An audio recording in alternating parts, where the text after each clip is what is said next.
नमस्ते, सुप्रभात। आज 15 नवंबर भाग्योदय फाउंडेशन की युग ऋषि विचार श्रृंखला के 1050वें 1050 चरण में आपका हार्दिक अभिनंदन।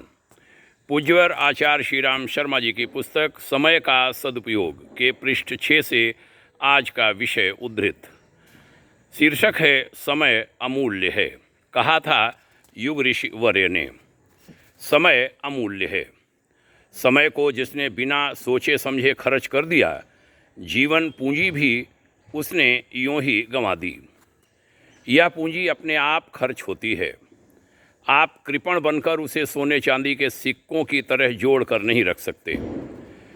समय गतिवान है। आप अपनी अन्य संपदाओं की तरह उस पर अधिकार नहीं जमा सकते। आपका उस पर स्वामित्व वहीं तक है कि आप उसका सदुपयोग कर लें।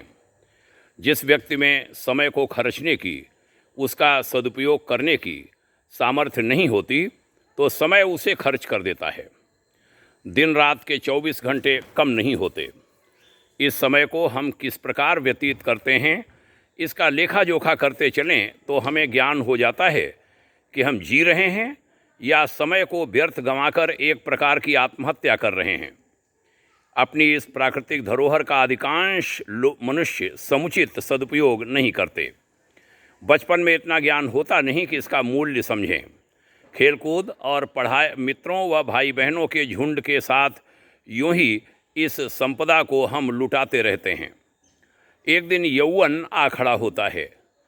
यह यौवन समय के बहुमूल्य वरदान के रूप में मनुष्य को मिलता है। यह वह सामर्थ्यवान समय होता है जिसे यदि अधिक समय तक अस्थायी बनाया जा सके, हम तन और मन से बूढ़े न हो जाएं, तो गिनी हुई सांसों के इस जीवन में बहुत सारे कार्य जीवन के कर सकते हैं और मानव जीवन में आने के उद्देश्य को प्राप्त कर सकते हैं। बहनों भाइयों, बड़ा सुंदर यह लेखांश युग ऋषि के चिंतन कलम से निश्चित।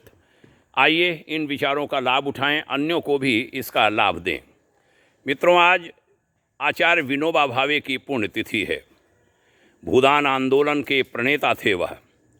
आचार्य विनोबा भावे की जीव सत्ता को हम सबके कोटिशः नमन।